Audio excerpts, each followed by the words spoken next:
Usually, when we talk about macroeconomic principles, particularly in a real estate market, there is this expectation of clean, predictable momentum. Right, like it's supposed to make logical sense. Exactly. It's supposed to function a lot like physics, right? I mean, you drop interest rates, the cost of borrowing becomes cheap, demand goes up, and prices just follow suit. Yeah, that's the classic textbook scenario. Right. And conversely, you raise interest rates, the cost of money becomes painful, demand plummets, prices cool down, and then, inventory begins to stack up on the sidelines. The old economics 101 seesaw. Yes. We are taught this seesaw logic from day one. And it's comforting, I think, because we fundamentally like our economic indicators to just, make logical sense. Oh, absolutely. We want to know that A leads to B. But if you step into the housing market we are living in today, specifically here in Texas right now, in late July 2026, you quickly realize that the seesaw is just entirely broken. Broken and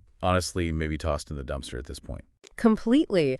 And for anyone listening anywhere in the state right now, I mean, you are currently surviving the absolute sweltering peak of the midsummer heat. Oh, it is brutal out there this week. It really is. You are juggling weekend BBQs. You are aggressively watering your foundation so your house doesn't literally crack in half. Which is a very real Texas homeowner problem, by the way. Right. You have to water the dirt. And for a massive demographic of our listeners, you are anxiously trying to finalize a move, get the boxes unpacked and get established in a new school district before the back-to-school rush hits in just a few weeks. Yeah, August is right around the corner. The clock is definitely ticking. The clock is ticking, the 105-degree heat is oppressive, and the real estate landscape around you is completely murky. So that is our mission today. We are taking a massive stack of hyperlocal, dense market reports and decoding exactly what is happening in the Tarrant County housing market right now.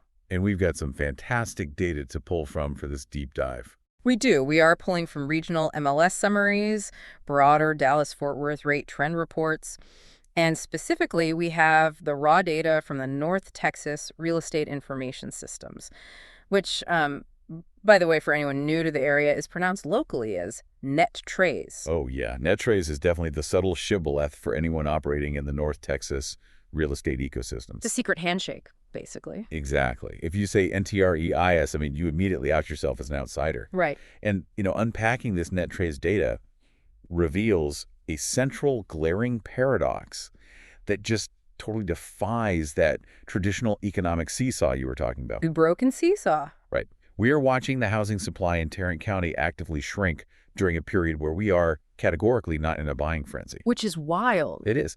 The data reveals a market defined entirely by friction. And understanding the mechanics of that friction is really the only way a consumer can navigate this environment without making a devastating financial misstep. Yeah, you really have to understand the mechanics. So we have to start with the headline numbers for Tarrant County because, let's be honest, anyone holding a mortgage right now is constantly, mentally appraising their own net worth based on their neighborhood's inventory. Oh, totally. Everyone is a Zillow surfer these days. Right. And the big headline is that active inventory is shrinking again. It really is. We look at the June 2026 data, and there were exactly 6,713 active homes sitting on the market across the entirety of Tarrant County. Which, in a vacuum, seeing nearly 7,000 homes sounds like a robust selection. Sure, it sounds like a lot of houses. But context is everything here.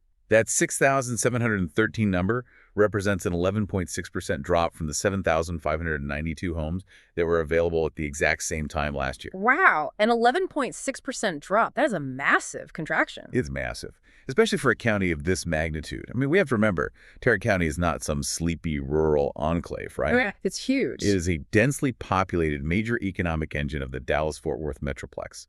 It houses over 2 million people. So an 11% drop in supply for 2 million people is a very big deal. Precisely. And to understand the mechanics of why that active inventory number is falling so sharply, the analysis has to move upstream. We have to look at the new listings data. Okay, right. So active inventory is just what's sitting there, but new listings are what's coming in. Exactly. The active inventory is just the pool, right? The new listings are the faucet feeding that pool. I like that analogy. And if we pull from the May 2026 numbers, well, the faucet is drying up. What do the numbers look like? There were 3,079 new listings that hit the market in Tarrant County. Okay. Which means we are seeing a structural hesitation from homeowners, right? Absolutely. Because looking at the historical context in these reports we have, that 3,079 figure is a very meaningful pullback. It is down 11.1% year over year. Yeah, that's a sharp decline. We are talking about roughly 400 fewer homes entering the market in a single month compared to May of 2025. And the important thing to note here is that this isn't just a localized blip for the start of summer. Oh, really? It's a longer trend. Yeah, zooming out to the year-to-date picture for the first 5 months of 2026, new listings are consistently lagging 2.5% behind the previous year. Wow. So the hesitation is just systemic across the board. Completely systemic. Sellers are looking at the macro environment, and they are choosing to freeze in place. Freeze in place. Yeah, and the mechanism driving this freeze is tied directly to the cost of debt they secured during the anomalous low-rate environment of 2020 and 2021. Right. And I think the most visceral way for our listener to understand this systemic hesitation is to look at the weather outside right now. Oh, this is the perfect analogy. Yeah, we can call this the golden handcuffs or, the rate lock mode. The rate lock mode, I like that. So imagine you are sitting in your living room right now. It is late July. It is 105 degrees outside with a punishing 60% humidity. Just miserable. Just stepping onto the pavement feels like walking into an oven. Yep. But inside your house, your air conditioning system is humming along flawlessly, right? It's keeping your living room at a perfect, crisp 68 degrees. Oh, that sounds lovely right now. Doesn't? Now, imagine someone knocks on your door and offers you a slightly bigger house, maybe one with a better kitchen, located across town. Okay, I'm listening. But the catch is you have to walk there in the 105-degree heat. And on top of that, the air conditioning in that new house is going to cost you literally twice as much on your monthly utility bill for the rest of your life. Oh, man. Yeah, no. Right. Nobody is leaving that 68-degree living room. They are staying put unless the current house is literally burning down around them. Exactly. And that analogy perfectly encapsulates the behavioral economics of the Tarrant County seller in mid-2026. It really does. The 68-degree air conditioning represents the sub-4% mortgage rates that millions of homeowners locked in just a few years ago. Those historically cheap rates. Right. And current market interest rates represent that 105-degree Texas heat. It's painful just thinking about it. It is painful. The financial friction of abandoning a historically cheap debt instrument just to take on historically average but comparatively very painful new debt, it creates a literal moat around their property. They are entirely disincentivized to sell. Entirely. And this directly dictates the months of supply metric in the data. Right, because if the sellers are locked in their air-conditioned fortresses, the inventory pool can't replenish. Exactly. So for the listener trying to contextualize what months of supply actually measures, let's break that down. It is a theoretical calculation, right? Right. It's a hypothetical metric. It asks the question, if not a single new house was listed for sale starting tomorrow, how long would it take for the current pace of buyers to purchase every single remaining home on the market? Right. It is the ultimate barometer for leverage in a real estate transaction. Leverage is the perfect word for it. Yeah, because economists traditionally consider a 6-month supply to be the definition of a perfectly balanced equilibrium market. So 6 months is the sweet spot. Yeah. At 6 months, buyers have enough selection to avoid making desperate compromises, and sellers aren't pressured to accept lowball offers. It's fair for everyone. Right. And prices generally appreciate at a slow, predictable rate, matching inflation. But in Tarrant County right now, driven entirely by that rate lock moat, the data shows we have dropped from a 4.2-month supply down to a 3.6-month supply. Wait, down to 3.6 months? Yes. 3.6 months. So even without a buying frenzy, a 3.6-month supply dictates that we are operating firmly in a seller's market. Firmly. Because the buyers who are brave enough to be out touring homes in this literal and metaphorical heat are absorbing the limited properties that do manage to hit the MLS significantly faster than the rate-locked sellers are willing to replace them. The math leaves absolutely no ambiguity there. The tightening is happening from the top down. Supply is the independent variable constraining the entire ecosystem right now. But, and this is where it gets crazy, this introduces the most jarring paradox in the entire data set that we're looking at today. The price and affordability paradox. Yes, the price and affordability paradox. Returning to that Economics 101 seesaw, if supply is artificially constrained and demand is just chewing through that 3.6 months of inventory, the law of supply and demand dictates that prices should be absolutely skyrocketing, right? All right, that's what you would assume. Less supply means higher prices. We should be seeing massive appreciation, yet we aren't. No, we really aren't. Looking at the first quarter of 2026, the median sales price in Tarrant County was perfectly mathematically flat year over year. It was exactly $345,000. Which is fascinating. It is. And by May, the single-family median hovered around $355,000. The pricing is incredibly resilient, refusing to crash, but it is certainly not a rocket ship either. And that resilience in Tarrant County becomes incredibly apparent when we overlay it against the broader regional map. Oh yeah, looking at the rest of DFW. Exactly. Looking eastward at Dallas proper, the market there experienced a much sharper, more painful price correction. How sharp was the Dallas drop? The Dallas median sales price dropped 4.1% year over year. Wow, 4.1%. Yeah, Dallas saw significant equity erosion. Tarrant County, however, held its ground, remaining flat to slightly positive, effectively acting as a stabilizing bedrock for the western half of the Metroplex. That's a great point. Tarrant is the bedrock, but reading through the affordability data from these same reports makes that flat pricing look mathematically impossible. Yeah, the affordability index is where the math gets really tense. It really does. Because the Regional Housing Affordability Index for May of 2026 sat at 92. Now, I know an index of 100 is the baseline equilibrium, right? Right, 100 is the baseline. Meaning a household earning the exact median income makes precisely enough money to comfortably qualify for a mortgage on the exact median-priced home, assuming, standard underwriting criteria. The index is a direct measure of local purchasing power against local asset costs. So if the index is at 92, the math simply does not work for the local population. It does not. An index under 100 means the median household in Tarrant County literally does not earn enough money to easily qualify for that $355,000 median home. Right, they are statistically priced out. The average local family is priced out of the average local house, Yeah. which forces this massive logical deduction. If the locals cannot afford the houses, the people absorbing this 3.6 months of supply must be heavily skewed toward outside money, or they are buyers who are putting themselves in incredibly precarious financial situations. It's exactly that combination. The demographic breakdown of who is actually closing on these homes reveals three very distinct buyer profiles keeping this engine running. Okay, let's break those three down, because this is crucial for you as a listener to understand who you are competing against. Well, the first profile absolutely validates the influx of outside money. We're talking about the out-of-state equity transfers. Ah, right, the California migration. Exactly. It's the continued migration from high cost of living states, California, New York, Illinois. People think that's slowed down, but the macroeconomic cash flow from the coast to Texas hasn't stopped, has it? Not at all. It hasn't stopped. It has just evolved. Evolved how? Well, these buyers are selling properties in markets where the median might be $800,000 or $1 million. Right. So even if their coastal home lost a little value in the broader market cool down, they're still walking away with massive amounts of raw equity. Just huge piles of cash. Yes, they take that cash and come it straight to Tarrant County. To a buyer migrating from, say, San Jose, a $355,000 median price feels like a typographical error on the listing. A typo. That's so true. It is unfathomably cheap to them. Furthermore, because they are bringing hundreds of thousands of dollars to the closing table, they are functionally immune to the 6.5% interest rates. Oh, that is such a key point. Right.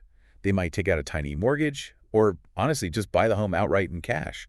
They bypass the local affordability index entirely because they are operating with a completely different capital structure. So they are essentially importing affordability. That's a great way to put it. That explains the high end and the cash transactions. But for the domestic local population, the buyers have to be the people we talked about earlier, the ones whose houses are metaphorically on fire. Yes. The necessity movers. The necessity movers, that's group number 2. And the necessity movers make up the second and arguably most consistent demographic right now. Because real estate is ultimately driven by life events. Right, the things you can't control. Exactly. In the industry, we often refer to them as the Ds. The Ds. Yeah, diapers, diamonds, divorce, death, and default. Wow, okay. Diapers, diamonds, divorce, death, and default. That covers just about every major life transition. It really does.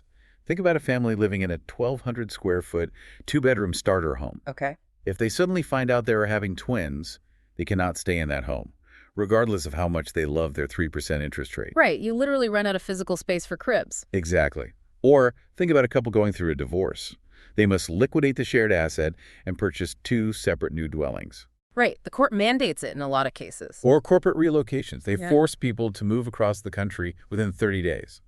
So these buyers are out braving the 105-degree market heat because their fundamental life circumstances demand immediate shelter solutions. Precisely. They are buying regardless of where the affordability index sits. They just have to. And then there's the third group. And looking at the data, this group feels like the most vulnerable segment of this entire ecosystem. They absolutely are. Because these are the buyers who don't have massive coastal equity, and they aren't necessarily forced to move by a life event like a divorce or twins, but they are just determined to achieve homeownership. Right, the aspirational local buyer. But at a $355,000 median price, these local buyers are stretching their debt-to-income ratios to the absolute razor-thin regulatory maximums. The tension in this third group is palpable. You can feel it in the market. I bet. To understand their reality, we have to look closely at the debt-to-income ratio, or DTI. Right, DTI. Let's explain that for the listener because it's a huge part of the underwriting process. So when a lender underwrites a mortgage, they typically want to see that all of your monthly debt payments, that means your new mortgage, your car loans, student loans, minimum credit card payments, that all of that combined does not exceed 43% to 45% of your gross monthly income.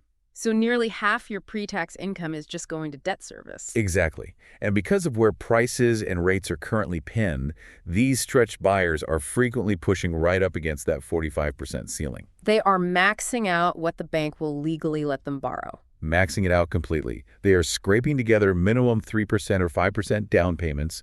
They are utilizing down payment assistance programs, and they are accepting monthly obligations that leave them with incredibly little discretionary income. Being house poor, essentially. Highly house poor. You know, you can feel that tension when you walk into an open house right now. Oh, it is a completely different vibe than a few years ago. It is. The conversational tone isn't that jubilant excitement of 2021 where people were, tossing offers $50,000 over asking price without blinking. Waiving all inspections, sight unseen. Exactly. Today, buyers are pacing the rooms, running mortgage calculators on their phones, and analyzing every single penny. They are terrified of making a catastrophic mistake at these price points. Which brings us to the elephant in the room, the actual mechanics of this rate environment. We keep referencing the cost of debt, so I think we need to put the precise early summer 2026 data on the table. The exact figures dictate the boundaries of the entire market, so we definitely need to lay them out. Okay, so looking at a standard 30-year conventional fixed-rate mortgage right now, the base rate is hovering in a band between 5.99% and 6.52%. Right. And that variance depends heavily on the specific week, the bond market's mood, and obviously, the individual borrower's credit score. Interestingly, the 15-year fixed-rate mortgage has actually provided a bit of psychological relief. It dipped back below that mental barrier of 6%, currently sitting around 5.38% to 5.89%. Which is nice, but a 15-year payment on a $355K house is still steep. Very steep. But the critical numbers lie within the FHA programs, because those are the exact loans heavily utilized by those stretch buyers we just talked about, the ones pushing their DTI to the limit. The Federal Housing Administration loans are absolutely vital for entry-level buyers right now. Because they allow for lower credit scores, right? Lower credit scores and down payments as low as 3.5%. So what do those rates look like? Well, the headline rate on an FHA 30-year loan looks really appealing right now. Yeah. It is sitting between 5.88% and 6.25%. Okay, sub 6% sounds great. It does sound great, but that base rate is highly deceptive without understanding the mechanics of mortgage insurance. Ah, the catch. Always a catch. Yeah. Because the government is taking on the risk of that very low down payment, they penalize the borrower to fund the insurance pool. Right, so how does that penalty actually work in practice? The mechanism is a two-part mortgage insurance premium, or MIP. Okay, two parts. First, the FHA charges an upfront premium. This is typically 1.75% of the total loan amount. Which is thousands of dollars. Right, and it usually just gets rolled into the total debt, meaning the buyer is actually paying interest on their insurance fee for 30 years. Wait, really? They finance the fee. Oh, yeah. Almost everyone rolls it in. So they are paying interest on a fee. That is painful. It gets worse. Second, there is an ongoing annual premium. They divide that by 12 and add it to the monthly payment. Right, the monthly PMI that everyone hates. Exactly. Ah. So when a lender calculates the annual percentage rate, the APR, which reflects the true all-in cost of the loan, including these fees, that attractive 5.88% base rate suddenly spikes to nearly 7% APR. Wow, so it jumps a full percent just from the fees. Basically, yeah. So the stretched buyer is functionally paying a 7% cost of capital every single month, severely suffocating their cash flow. It suffocates it completely. Which begs the macroeconomic question. I think every listener is wondering this. Why are we stuck in this purgatory? The million-dollar question. Right. Because inflation has shown documented signs of cooling throughout late 2025 and early 2026. The Federal Reserve has signaled they were at the end of their aggressive hiking cycle. The natural assumption for the average consumer is that the Fed should just, flip a switch and lower mortgage rates. That is the assumption, but the disconnect stems from a fundamental misunderstanding of how mortgages are actually funded. Okay, break that down for us, because the Fed doesn't actually set mortgage rates, do they? No, they don't. The Federal Reserve dictates the federal funds rate. That is simply the rate at which commercial banks lend money to each other overnight. Overnight, so it's very short term. Extremely short term. It is a short-term lever. Mortgage rates, however, are long-term debt instruments. 40 years long. Exactly. They are packaged into mortgage-backed securities and sold to investors on the open market. Therefore, mortgage rates track much more closely with the yield on the 10-year Treasury note. The 10-year Treasury. Yes, that is the global benchmark for long-term, risk-free borrowing. Because the United States government is considered the safest bet in the world, right? So the 10-year Treasury is the absolute baseline. The baseline, exactly. The dynamic is entirely based on risk premiums. Right now, that 10-year Treasury yield remains stubbornly elevated. It's fluctuating above the 4% mark. Okay. So think about it from an investor's perspective. If an institutional investor can buy a U.S. government bond and guarantee a 4% return with literally zero risk of default, they are going to demand a significant premium to take on the risk of lending money to a consumer buying a house in Tarrant County. Because the consumer might default, the U.S. government won't. Right. Historically, that premium, the spread between the 10-year Treasury and the 30-year mortgage is usually around 1.5 to 2 percentage points. So you take the Treasury rate and add 2%. Roughly, yes. So as long as the bond market demands a 4% yield on government debt, that 10-year Treasury acts as a concrete floor. It physically prevents 30-year mortgage rates from dropping below the 6% threshold in any meaningful, sustained way. So we are essentially waiting on the bond market, not the Fed. Exactly. But the heavy forecasting from major institutions suggests that floor is going to eventually crack. It has to, eventually. Right. And I was looking at the projections from the Texas A&M Real Estate Research Center, which, by the way, operates as the absolute gold standard for property data in this state. Oh, they are fantastic, top-tier data. They are forecasting a gradual, methodical easing of rates. They project that assuming inflation continues to behave and the broader economy doesn't overheat, we could see rates slowly move toward the 5.0% to 5.6% range by late 2026 or early 2027. Which would be a massive relief. But, macroeconomic forecasts are incredibly useful for institutional planning. For a consumer living in a 2-bedroom house with 3 kids, a forecast doesn't alleviate the pressure of today. It doesn't help you pay the mortgage this month. Not at all. Which perfectly aligns with the reality of living in Texas. I feel like waiting for macroeconomic rate relief feels exactly like waiting for a late afternoon Texas summer thunderstorm to break the July heat. Oh, that is so true. You just stare at the sky. Right. You pull up the radar on your phone. The meteorologist is practically promising an 80% chance of rain. You can step onto your porch and physically see the dark cumulonimbus clouds building on the horizon. Oh, you can smell the rain. You can feel the barometric pressure dropping. Everything points to relief. But sometimes, due to microclimates or sheer bad luck, that storm just skirts right around your specific neighborhood. It rains 3 streets over, and your yard stays bone dry. Exactly. It is heavily forecasted. It might happen eventually, but you simply cannot put your entire family's life on hold, standing in the front yard for months, waiting for a drop of rain. You can't. The opportunity cost of waiting becomes too high. Especially for those necessity movers. Right. If a family is outgrowing their physical space, they cannot pause a toddler's growth spurts while waiting for the 10-year Treasury yield to soften. You can't tell your kid to stop growing until rates drop. Exactly. Because of this, the strategic reality for proactive buyers has shifted entirely away from hoping for macroeconomic relief. Instead of sitting on the sidelines, savvy buyers are manufacturing their own microeconomic relief directly at the negotiating table. Okay, this is fascinating. This goes back to utilizing that 3.6-month supply we talked about earlier. Yes, it all connects. Even though it is technically a seller's market, the sellers know the buyers are stretched to the absolute limit. So the buyers are walking into these transactions and asking for seller concessions, specifically targeting the interest rate rather than haggling over a minor price reduction. And honestly, the mechanics of a rate buy down are far more powerful than a price drop. Let's walk through an example of that so the listener can really grasp the math here. Sure. So imagine a buyer negotiates a $10,000 reduction on a $355,000 home. Okay, taking the price down to $345,000. Right. That $10,000 drop in the loan amount only changes their monthly payment by maybe $60 or $70 a month. Which is nice, but it doesn't change your life. The buyer barely feels the relief. It certainly doesn't fix a broken DTI ratio. Right.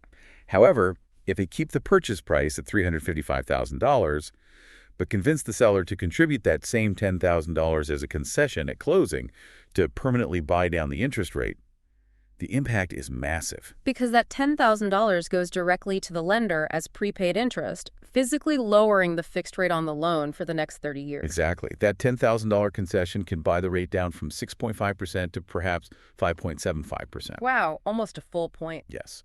And that lowers the monthly payment by hundreds of dollars. It drastically improves the buyer's debt-to-income ratio, allowing them to comfortably qualify. That is a huge difference. It is. Buyers are also utilizing temporary 2-1 buydowns. How do those work? With a 2-1 buydown, the seller's concession subsidizes the interest rate by 2% the first year and 1% the second year, before settling at the fixed rate for the remainder of the loan. So they get a massive discount for the first 2 years. Exactly. The buyer gets immediate, aggressive relief during the most expensive transition years of home ownership when they are buying furniture, fixing things, paying moving costs, and it's all funded by the seller's equity. That is an incredibly proactive strategy. I mean, you aren't waiting for the Federal Reserve to fix your problem. You are forcing the seller to fix your problem using their accumulated equity. You are taking control of the transaction. But deploying that strategy successfully requires finding a seller who is actually willing to play ball, right? Not every seller will do it. And that heavily depends on the specific geography of where you are looking. Tarrant County is massive. It is not a monolith. It is a patchwork of wildly different micromarkets. Oh, absolutely. The geographical data dictates the strategy. You cannot treat a transaction in the urban core the same way you treat a transaction in a luxury suburb. So let's zoom in on the micromarkets. Looking at the geographic breakdowns, Fort Worth proper is undeniably the engine of the entire county. Without a doubt. The NetTraz data for March 2026 shows Fort Worth generated 922 closed sales in a single month. Most 1,000 homes in one city. Yeah, and the median price for Fort Worth proper was sitting at $331,600. The sheer volume of transactions happening within the city limits just dwarfs the surrounding suburbs. Fort Worth functions as the vital anchor for the broader ecosystem. How so? Because the median price in Fort Worth is $331,600, which is notably below the overall county median of $355,000. It acts as the accessible entry point for those necessity movers and the stretch buyers we discussed earlier. Ah, so it's the more affordable gateway. Exactly. While you have highly affluent micromarkets pulling the county's average price upward, places like Southlake, Westlake, Colleyville, or Keller, where median prices easily push past $700,000 or even $1 million, Fort Worth is where the actual velocity of trades is occurring. It's where normal people can still try to buy a house. Right. It is the flywheel keeping the local real estate industry moving. Now, speaking of geography and expectations, we have to address something I find hilarious. The great myth of the Tarrant County Ranch. Oh, this is my favorite topic. It is so funny to me because whenever someone from a coastal state watches a television show about Texas, they develop this romanticized expectation that moving to the Dallas-Fort Worth area means buying a sprawling 50-acre spread, complete with a herd of cattle, a massive barn, and a half-mile-long gravel driveway. Yes, everyone wants to be John Dutton from Yellowstone. Right. So I specifically dug into the May 2026 MLS summary to see what a true working ranch inside Tarrant County costs these days. And what did you find? The number of confirmed farm and ranch closings across the entire county in May was zero. Yep, zero. Literally zero transactions. It is a harsh reality check for out-of-state equity buyers. Yeah. They want that Yellowstone television aesthetic, but they also demand a 20-minute commute to the cultural amenities of downtown Fort Worth or a quick Uber ride to DFW International Airport. You can't have both. You really can't. The structural reality of land use in Tarrant County is that it is heavily, densely urbanized and suburbanized, It's all concrete and subdivisions now. basically. The infrastructure has expanded so aggressively over the last 3 decades that the county is essentially built out. Any large tracts of land were sold to master-planned community developers years and years ago. Which means the buyer hunting for true acreage has to dramatically adjust their geographic search parameters. They have to drive further out. Yeah, they either need to scour the absolute outer fringes of Tarrant County, where tiny pockets of rural character are barely holding off the advancing tide of suburban sprawl, or they have to look outward to the neighboring exurban counties. Which is what's happening. To find traditional farm and ranch inventory, buyers are being pushed an hour west into Parker County, or northwest into Jack County, or north into Wise County. But it's interesting, the lack of sprawling ranches does not mean land isn't transacting within Tarrant County. No, land is definitely still moving. The reports show a very specific subsector of general raw land sales moving steadily.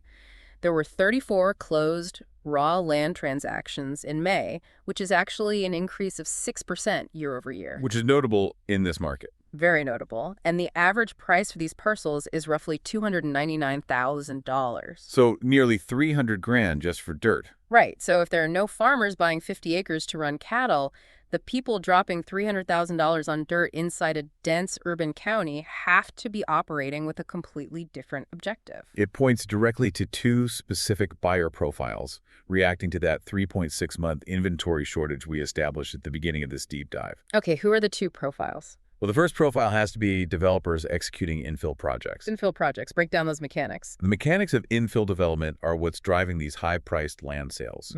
A developer finds an older property on an oversized half-acre lot in a desirable school district. Okay, like an old 1950s house. Exactly. They purchase the property for the land value alone.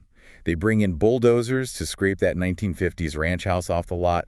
They navigate the municipal zoning boards, and they subdivide that lot to build 3 brand new, vertically oriented townhomes. Ah, so they cram 3 houses where one used to be. Right. They tap into the existing city utilities, bypassing the massive infrastructure costs of building a new subdivision from scratch on the edge of town.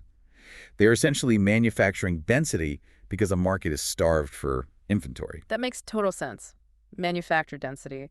And the second profile, buying that $299,000 dirt? The second profile has to be the incredibly frustrated consumer. Frustrated how? Think about a buyer who spends 6 weekends touring the 3.6 months of existing inventory. Just driving around in the heat, looking at houses. Exactly. And they realize every home on the market either requires a massive expensive renovation they don't have the extra cash for, or it completely lacks the floor plan they need for their specific family dynamics. So they just give up on the existing homes. Yes. Out of sheer exhaustion, they decide to bypass the existing market entirely. They buy the raw dirt, hire an architect, secure a construction-to-permanent loan, and build a custom home exactly to their specifications. Wow. The friction of the existing market pushes them into new construction. It is a classic behavioral adaptation.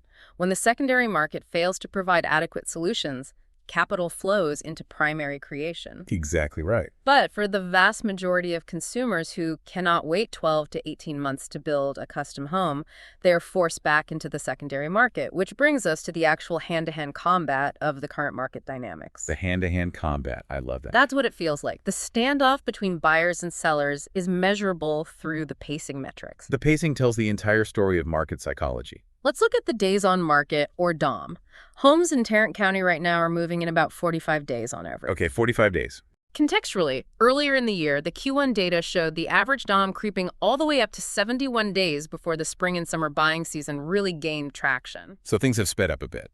Yes, so while 45 days feels significantly brisker than the winter sluggishness, we are light years away from the absolute madness of 2021, where homes were listed at 8 a.m. on a Friday and had 20 sight-unseen cash offers by dinner time. Oh, yeah, the 2021 market was an anomaly. A 45-day cycle signifies deliberate, calculated pacing. Calculated pacing? Yeah, it means a buyer tours a home on a Saturday. They don't immediately write a panicked offer in the driveway on the hood of their car. Right. They go home, they sleep on it. They discuss the implications of the 7% APR with their financial advisor. They schedule a second, more thorough walkthrough on a Tuesday. They review the structural inspection meticulously. They are taking their time. They're exercising due diligence because the cost of capital is simply too high to absorb a mistake right now. You can't afford to buy a lemon at a 7% rate. You really can't. And this deliberate pacing leads directly to a crucial statistical reality that every seller must internalize: the 96-cent reality. The 96-cent reality, that is the ultimate metric of compromise right now. It is. The data shows that on average, across Tarrant County, sellers are capturing approximately 96% of their original list price at the closing table. 96%. Yeah, for every dollar a seller publicly asks for on the MLS, the market, after negotiations, inspections, and those rate buy-down concessions we talked about, is ultimately yielding them 96 cents. So there's a 4% haircut built into the market right now. Yes. If a seller lists a home for $400,000, they need to conceptually prepare to close somewhere around $384,000. And the mechanism driving that 4% haircut is the absolute limitation of buyer purchasing power. It just is. The buyers don't have the extra cash. They don't. And it dictates the most vital strategic takeaway for anyone attempting to sell a home right now. Sellers often look at the 3.6-month supply. They assume they have total leverage, and they attempt to price their home 10% above the most recent comparable sales in the neighborhood just to test the waters and see what happens. Oh, testing the waters. In 2021, the waters tested fine because buyers had limitless cheap debt to cover the appraisal gaps. Exactly. Today, testing the waters is financially toxic. It is catastrophic for the listing. If a seller overprices a property in a market where buyers are stretched to their maximum debt-to-income ratios, the buyers literally do not have the extra $20,000 in cash required to bridge the gap between the bank's appraisal and the inflated asking price. The math won't allow the sale to happen. The home will not sell. But worse than not selling, it will stagnate on the MLS. The days on market ticker becomes a scarlet letter. Oh, yeah. The DOM ticker is brutal. Buyers and their agents will see a property sitting untouched at 60 days, 75 days, 90 days. And the immediate psychological assumption is no longer, oh, the seller is just greedy. What do they assume? The assumption is something is structurally wrong with the foundation or the roof needs replacing. Right. They assume the house is broken. The property becomes stigmatized. And the only way to cure that stigma is to eventually execute massive, humiliating price drops that often result in selling the home for less than if they had just priced it correctly on day one. That is so true. The key for a seller in Tarrant County is pricing precisely into the reality of the market, acknowledging what the current interest rate environment physically allows a buyer to pay. That is a sobering but completely necessary reality check for the supply side. But the buy side isn't having an easy time either. The buyers are caught between the rock of high interest rates and the hard place of shrinking inventory. They are in a very tough spot. For buyers, the critical strategic takeaway is acknowledging the seasonal mechanics of the market. The season. Yes. The window of expanding inventory that traditionally happens in the early spring is already closing fast. Because it's late July now. Exactly. Yeah. As we move deeper into late summer, push past the start of the school year in August, and head into the fall, fewer and fewer new listings will hit the market.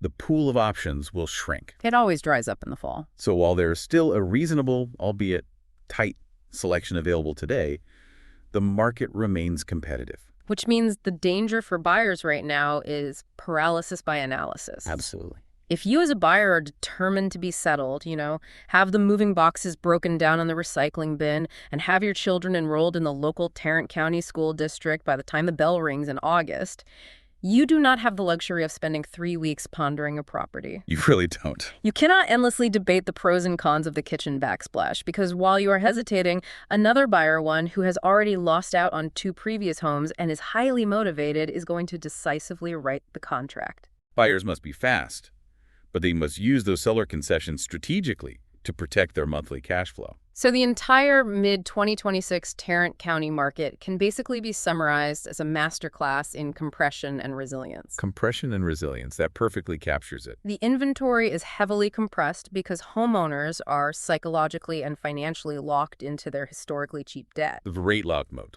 Right. But the pricing remains incredibly resilient because the localized demand, driven by that influx of coastal equity transfers and the unavoidable realities of necessity movers, is aggressively chewing through whatever limited supply manages to reach the open market. It is not the speculative frenzy of a few years ago. But anyone holding out hope for a wave of distressed bargain bin foreclosures is completely misreading the macroeconomic fundamentals. The equity positions are just too strong. Exactly. People aren't underwater on their loans. It is a market that heavily penalizes unrealistic expectations on both sides of the closing table and heavily rewards meticulous preparation. Preparation is everything right now. But as we wrap up this deep dive analysis, we cannot look at the current friction without looking at what happens when that friction is finally removed. We have to address what you call the dam break scenario. Yes, the dam break scenario is the most critical variable on the horizon. So we referenced the Texas A&M forecast earlier, projecting that rates could slowly ease down into the low 5% range by late 2026 or early 2027. Right. Currently, the entire real estate industry, buyers, sellers, and agents, is basically holding their breath, waiting for this relief. Everyone wants it. Buyers desperately want cheaper monthly payments to ease their debt-to-income ratios. Sellers desperately want the cost of their next home's mortgage to drop enough to justify abandoning their current 3% rate. And everyone assumes that when rates hit 5%, the market will just magically normalize. Right. The logic assumes that lower rates unlock the chains, making everything easier and more affordable for everyone involved. But the flaw in that logic is failing to account for the kinetic energy stored behind the dam. The kinetic energy. Yeah. There are two massive opposing behavioral forces waiting for that 5% trigger. On one side of the dam, you have the rate-locked sellers. The people sitting in the 68-degree air conditioning. Exactly. If rates drop to 5%, the mathematical sting of losing their 3% mortgage lessens significantly.